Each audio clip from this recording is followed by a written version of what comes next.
Pacific ocean हमारी सोच से भी ज्यादा बड़ा है। चिली के साहिल समंदर पर पैसिफिक ओशन में अगर अर्थ के आर पार सुराख भी किया जाए तो तब भी वो सुराख अर्थ की दूसरी साइड पर पैसिफिक ओशन में ही निकलेगा। जेम टीवी की वीडियोस में एक बार फिर से खुशामदीद। नाजरीन, दुनिया में टोटल 5 ओशंस पाए जाते हैं। इन 5 ओशंस में से सबसे बड़ा ओशन पैसिफिक ओशन कहलाया जाता है और ये टोटल 165 मिलियन स्क्वायर किलोमीटर के एरिया पर फैला हुआ है। आपको ये बात जानकर हैरत होगी कि हमारी दुनिया का टोटल लैंड यानी टोटल खुश्क हिस्सा ही 148 मिलियन स्क्वायर किलोमीटर पर फैला हुआ है, जिसका मतलब ये हुआ कि बाकी 4 ओशंस हटाकर सिर्फ अगर पैसिफिक ओशन की बात की जाए तो वो अकेला ही हमारी पूरी दुनिया के तमाम पहाड़ों, रेगिस्तान, जंगलात और आइलैंड से भी काफी ज्यादा बड़ा है। इस पूरे ओशन में सिर्फ चंद आइलैंड्स हैं और वो भी इतने छोटे हैं कि वो इस आलीशान समंदर के मुकाबले में सिर्फ एक डॉट के बराबर दिखते हैं। और सोने पे सुहागा, ये वो आइलैंड्स हैं जिनमें से ज्यादातर पर किसी इंसान ने आज तक कदम नहीं रखा।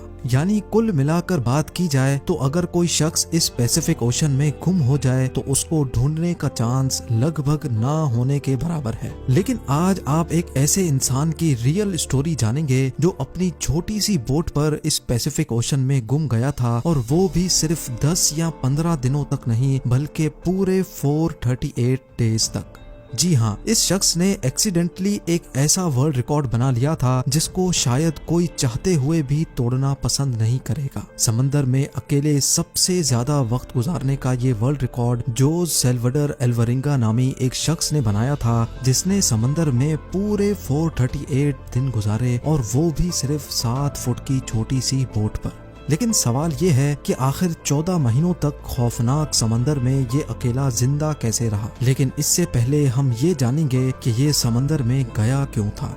ये बात है 2012 की, जब मेक्सिको के एक छोटे गांव कोस्टा एजुल में जोज एल्वरिंगा नामी ये शख्स रहता था। जोज उस वक्त 36 साल का था और ये एक एक्सपर्ट मछेरा भी हुआ करता था। 17 नवंबर 2012 वाले दिन जोज अपने एक साथी के साथ फिशिंग के लिए अपनी छोटी बोट पर रवाना हुआ। इनका प्लान था कि वो समंदर में सिर्फ 30 घंटे गुजारेंगे। इसी वजह से इनकी छोटी सी बोट पर कुछ ज्यादा सामान भी नहीं था। इस 7 फुट की बोट में सिर्फ एक इंजन और एक रेफ्रिजरेटर था जिसमें वो मछलियां स्टोर करते थे। अपने साथ सिर्फ एक दिन का खाना पीना लेकर जाने वाले जोज को ये कहाँ मालूम था कि उसके अगले 438 दिन उसकी जिंदगी के बदतरीन दिन होने वाले हैं। वो मेक्सिको के साहिल से 120 किलोमीटर दूर गए और अपना जाल समंदर में बिछा दिया। लेकिन उसी वक्त एक खौफनाक समंदरी तूफान वहां आ पहुंचा। अपनी जान बचाने के लिए वो मछली के जाल को वहीं छोड़कर वापस साहिल की तरफ उल्टे पांव भागे। पूरे 6 घंटे बोट को मुसलसल तेज रफ्तार में भगाते सुबह के 7 बजे वो साहिल से अब सिर्फ 20 किलोमीटर दूर थे और उनको अपना गांव नजर भी आने लगा था। वो इस तूफान को तो काफी दूर छोड़ आए थे, लेकिन अब उनकी किस्मत काम करना छोड़ गई थी। साहिल से सिर्फ 20 किलोमीटर की दूरी पर उनकी बोट का इंजन खराब हो गया था। अब ना ही उनके पास चप्पू थे और ना ही बोट की डायरेक्शन कंट्रोल करने वाला सेल, लेकिन उनके पास एक रेडियो था जिसके जरिए उन्होंने अपनी लोकेशन अपने बॉस को भेजी और उनके जवाब का वेट करने लगे। लेकिन उसके बाद जो हुआ वो हर मछेरे का घिनौना ख्वाब होता है। जी हाँ, अपने बॉस के जवाब का वेट करते करते उनके रेडियो की बैटरी भी जवाब दे गई और अब इन दोनों मछेरों का बाहर की दुनिया से कांटेक्ट खत्म हो चुका था। जोज एल्वरिंगा और उसका साथी अभी इसी शौक में थे कि अचानक वो हुआ जिसका बिल्कुल भी अंदाजा नहीं था। तेज हवाओं ने उनको वापस समंदर की तरफ धकेलना शुरू कर दिया था और जो साहिल उनको नजर आ रहा था वो आहिस्ता आहिस्ता उनसे दूर होता चला गया। उनके बॉस ने एक सर्च पार्टी भी बनाई और उनको पैसिफिक ओशन में भी ढूंढा, लेकिन अब बहुत देर हो चुकी थी, क्योंकि जैसे जैसे दिन गुजरते जा रहे थे जोज और उसके साथी का बचना काफी मुश्किल समझा जा रहा था। इस हादसे को अभी 5 दिन गुजर चुके थे और हवाओं ने जोज की बोट को साहिल से 450 किलोमीटर दूर धकेल दिया था। वो समंदर के ऐसे हिस्से में पहुंच चुके थे जहां हर डायरेक्शन में सिर्फ पानी ही पानी नजर आ रहा था। उनको मालूम था कि उनकी बोट इतनी छोटी है कि उसको दूर से भी स्पॉट नहीं किया जा सकता। ना ही उनके पास कोई फ्लेयर गन थी और ना ही वो आग लगाकर धुएं से सिग्नल दे सकते थे। यानी जोस एल्वरिंगा और उसके साथी को अच्छी तरह इल्म हो चुका था कि उनके बचने का चांस अब 1% से भी कम है।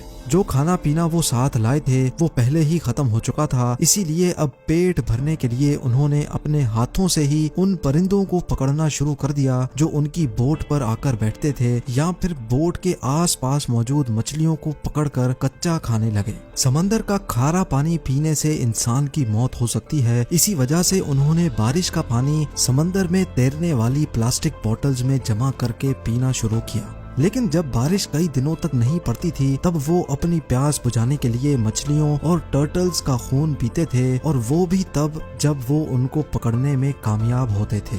दिन गुजरते गए और फिर महीने। ये दोनों जिस मेंटल टॉर्चर से गुजर रहे थे वो इमेजिन करना भी हमारे लिए मुश्किल है। आखिरकार जोस एल्वरिंगा का साथी ये टॉर्चर बर्दाश्त ना कर सका और 4 महीनों के बाद उसने सुसाइड कर लिया।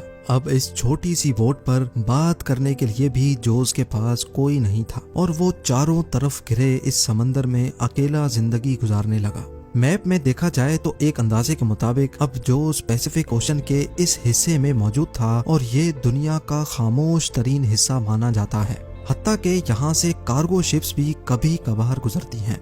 मेक्सिको के साहिल को छोड़े 6 महीनों से भी ज्यादा हो चुके थे और इस दौरान जोस ने अपने साथी को भी खो दिया था। इसी वजह से वो काफी ज्यादा फ्रस्ट्रेटेड भी हो चुका था। एक दिन जोस को दूर समंदर में एक कार्गो शिप गुजरती दिखाई दी। पिछले 6 महीनों में वो पहली शिप देख रहा था और ये मंजर देखते ही उसकी जिंदा रहने की उम्मीद वापस से जागने लगी। जोस ने कार्गो शिप की तरफ हर तरह के इशारे किए, लेकिन बदकिस्मती से शिप के क्रू को ये छोटी सी बोट नजर नहीं आई और देखते ही देखते उसकी जिंदा रहने की उम्मीदों पर एक बार फिर से पानी फिर गया। इमेजिन करें कि समंदर के बीचों बीच एक दिन मौत से लड़ने के बाद जब आखिरकार जान बचाने का आसरा मिले और वो भी इग्नोर करके चला जाए तो कैसा लगेगा। 11 महीनों के बाद जोस अपनी इस छोटी सी बोट पर 8000 किलोमीटर ट्रेवल कर चुका था। उसके कपड़े भी फट चुके थे और उसके पास खुद को सनलाइट से बचाने के लिए सिर्फ एक अंडर वेस्ट बची थी। आखिरकार वो घड़ी आ ही गई जब किस्मत जोस पर मेहरबान हो गई। 30 जनवरी 2014 को यानी पूरे 14 महीनों के बाद जोस ने आसपास पानी में नारियल तैरते देखे। वो समझ गया था कि कोई आइलैंड करीब आ चुका है जहां लगे नारियल दरख्तों से टूटकर पानी में तैर रहे हैं। थोड़ी देर बाद उसको वाकई एक आइलैंड नजर आने लगा। उसको डर था कि ये आइलैंड भी कहीं इससे मिस ना हो जाए, इसी वजह से वो पानी में कूद गया और स्विम करके आइलैंड पर पहुंच गया। पिछले 14 महीनों में जोस ने पहली बार किसी जमीन पर कदम रखा था और जब वो आइलैंड पर पहुंचा तो उसको एक छोटा बीच हाउस दिखाई दिया जिसमें वहां का लोकल मौजूद था। पिछले 438 डेज में जोस का पहली बार किसी और इंसान से कांटेक्ट हुआ था। ये आइलैंड मार्शल आइलैंड्स का एक रिमोट आइलैंड था जिसको इबॉन एटोल कहा जाता है और ये आइलैंड जोस के स्टार्टिंग पॉइंट से 11,000 किलोमीटर दूर है। ये भी जोस की किस्मत थी कि वो समंदर में एक छोटे डॉट जितने आइलैंड के करीब पहुंच गया था, वरना अगर जोस से ये आइलैंड भी मिस हो जाता तो अगला स्टॉप इसका फिलीपींस में होता जो इस आइलैंड से भी 5,000 किलोमीटर मजीद दूर है। वहाँ से जोस को वापस अपने घर भेजा गया जहाँ पहुँचते ही एक और मुसीबत ने उसको घेर लिया। जी हाँ, वापस पहुँचने पर जोस ने 438 डेज के नाम से एक बुक पब्लिश की, लेकिन जोस पर अपने साथी को मारने का इल्जाम लगाकर उस पर केस कर दिया गया। वही साथी जिसने जोस के मुताबिक सुसाइड किया था। उम्मीद है जेम टीवी की ये वीडियो भी आप लोग भरपूर लाइक और शेयर करेंगे। आप लोगों के प्यार भरे कमेंट्स का बेहद शुक्रिया। मिलते हैं अगली शानदार वीडियो में।